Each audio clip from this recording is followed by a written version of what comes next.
People of the internet, welcome to the R.E.B.E.L podcast. As always, my name is R.E.B.E.L. You know what it is. Today with me I have... Von Gage. There we go. Perfect. So, as a starter, just in case people don't know who you are, what do you do? What are you out here doing? I try to take my negative. It seems like with art, it's mostly negative. You know what I mean? Like take your negative experiences and you turn that into something positive. Yeah. And so I do that through music and visual art, and graphics, and all sorts of shit.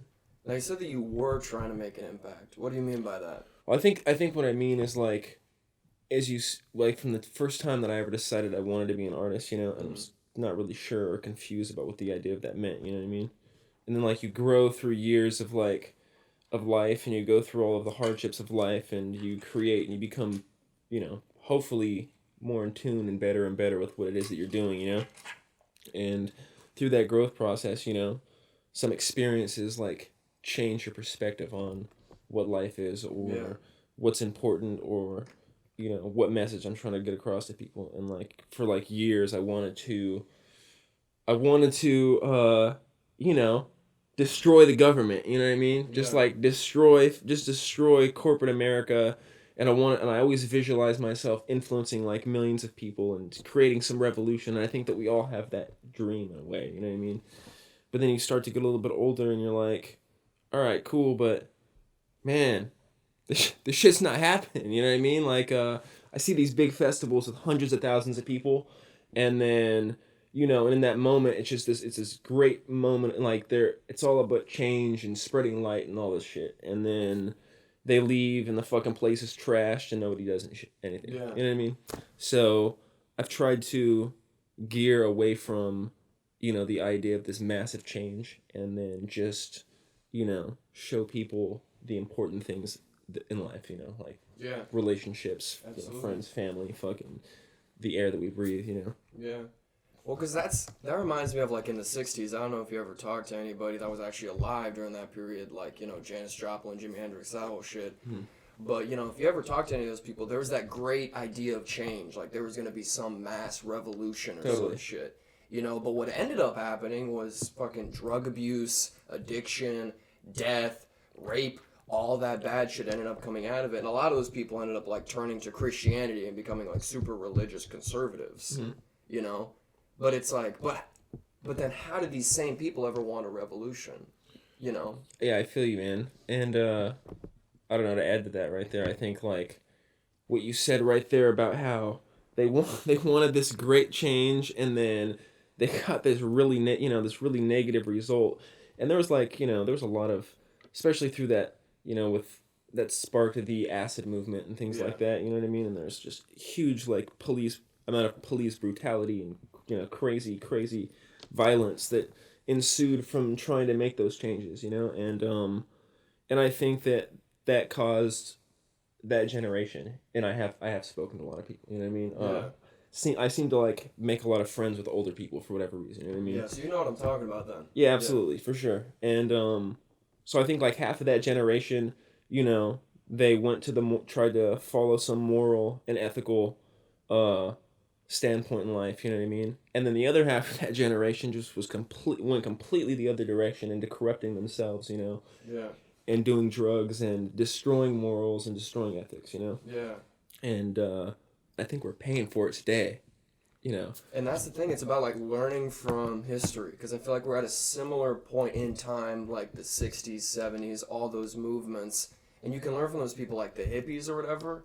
The people that were like doing all that stuff, doing drugs or whatever it was. You talk about the acid wave, and the difference was people that were protesting, people that were trying to build up stuff in law, get changes for rights and all that stuff. Totally. And actually going out there and like doing something about it, as opposed to just like staying indoors and talking about it and having your little clique. So let me ask you a question. Do you think that do you feel like it's effective to like, and this is kind of goes with people who like for like me personally, I don't vote. You know what I mean? I don't vote. I don't believe in the system at all. You know what I mean? Like I won't support it. I feel like it's just like if you're going to stop eating beef, you know what I mean? The beef industry doesn't stop, but your effect on it stops. You know what I mean? Your contribution to it stops. Just like I won't vote because you have a two-party system that really represents the same corporate umbrella, and so the only way to like win that game is to not play. You know what I mean? So, what is your opinion on? What do you think about? Is it really effective to go the route of protest and lawmaking? I mean, yeah, absolutely. I believe that like there is a system in place. I don't fucking like that system, but so long as it exists and so many people will abide by that system, Mm-hmm. let's do the best that we can to make a change within that system for the positive. But at the same time, like conversely, I also believe in like building your own shit, Mm-hmm. having your own resources, like whether it's in America or not. Like maybe you get your money in America and you move somewhere else and you build like great resources for you and your people so that you can sustain and live by outside of the confines of whether it be a government or whatever it is. But like since me personally, I choose to live in America and I choose to abide by laws and I choose to not like burn down buildings, even though that sounds fucking great and like a lot of fun, you know what I mean?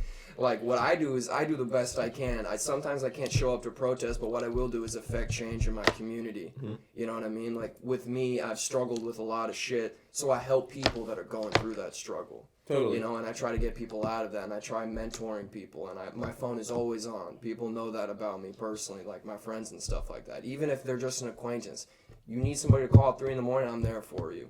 You know what I mean? I'm that guy. I'll talk you off of that bridge. Even though I might not be the fucking best at it, my worldview is kind of fucked up. I will do my best to help you.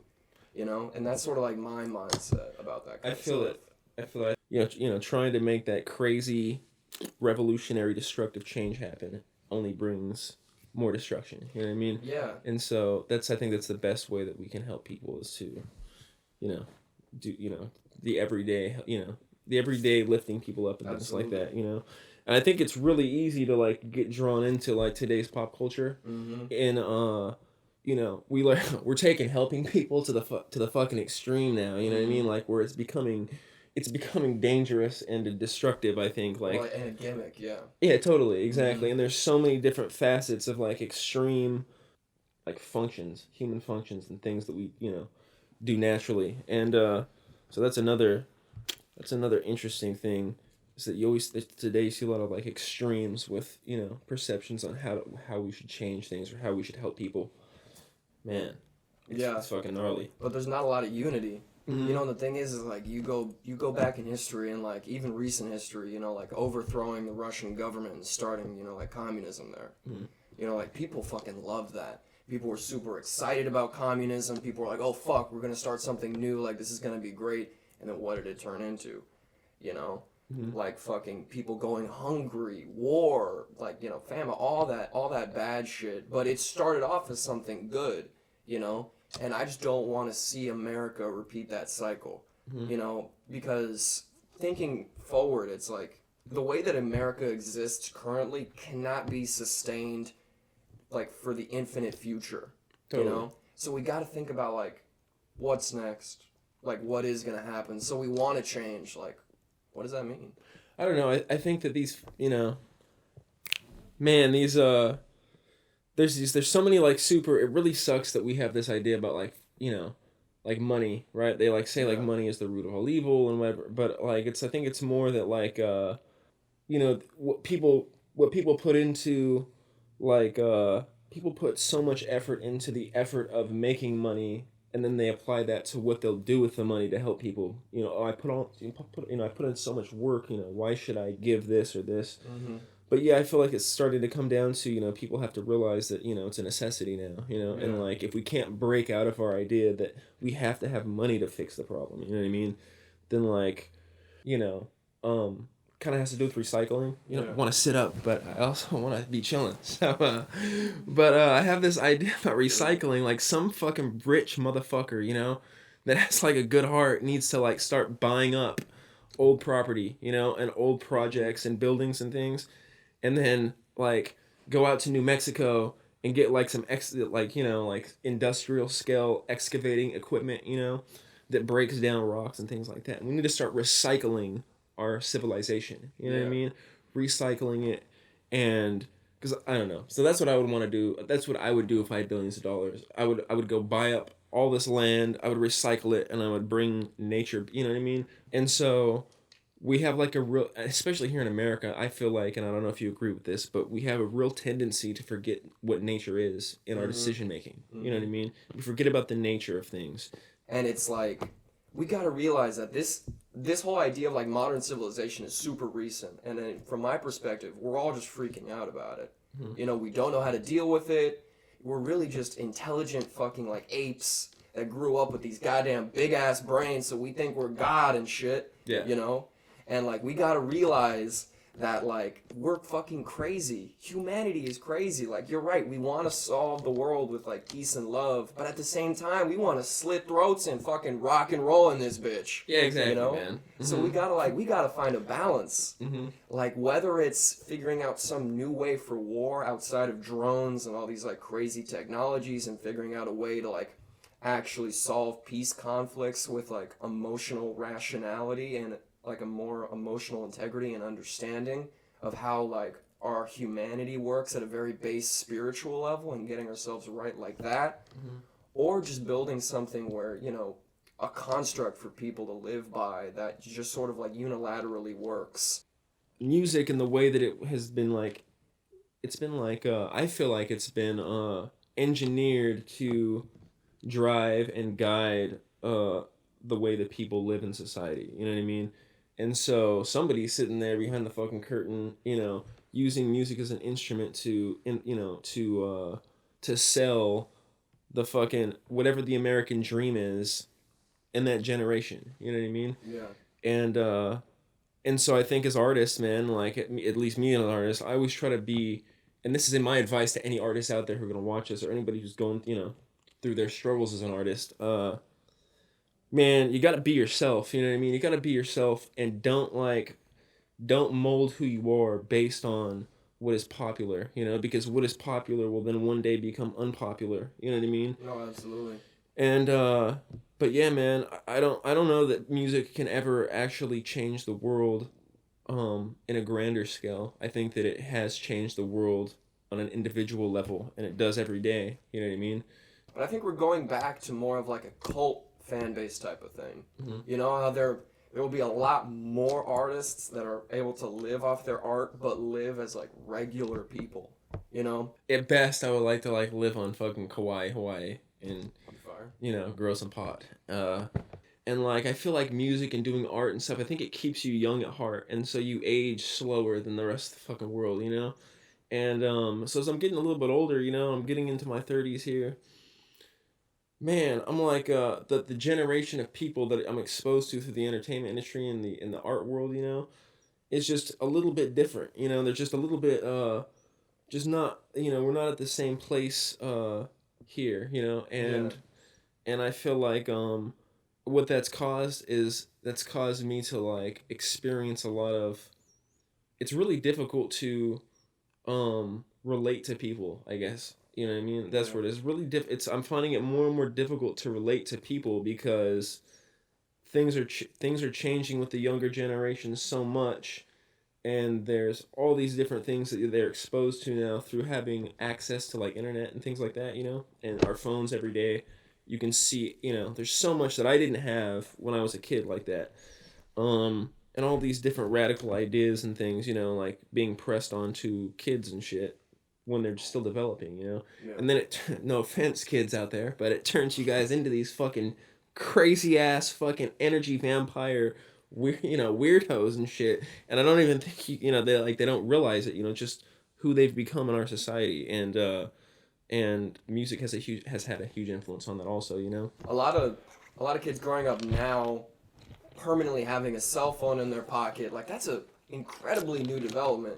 You know, like, I'm super young, but at the same time, I didn't grow up with a cell phone in my pocket. You know, but there's that, like, it's almost such a minute difference, but it's not. Because those kids are growing up with a constant screen in their face. You see babies holding iPads navigating a fucking calculator better than I can navigate that shit. You know? And they know all the interfaces and stuff like that. And it's like, we're interfacing and we're interacting with something that's on a different frequency than us. It's not on the same, you know, wavelength. And we don't know how to deal with that, like, emotionally or spiritually and physically. And so it's just such a fucking new thing, and it's affecting us in a very drastic way, and it's something we're definitely going to need to deal with. Yeah. Well, I think it's a good time to wrap up. Thank you for joining me today. It's been a great conversation. As always, my name is R.E.B.E.L. You can catch me at Arii.Grove on Instagram, Spotify, social media, all that good shit. Where can we find you? Man, you can find me at Von Gage. That's VONGAGE on Instagram, Facebook. Von Gage on YouTube. You can pretty much find me Von Gage anywhere that music is available. Come follow me on Facebook. Keep up with my fucking day-to-day emotional life. You know what I'm saying? Check out the video center. Yeah, man, check out the video center, okay? It's at like 136,000 views and Hey. and it's really a reflection of the production. So make sure you guys check that out. It's on Facebook. Fucking whap it. Thank you.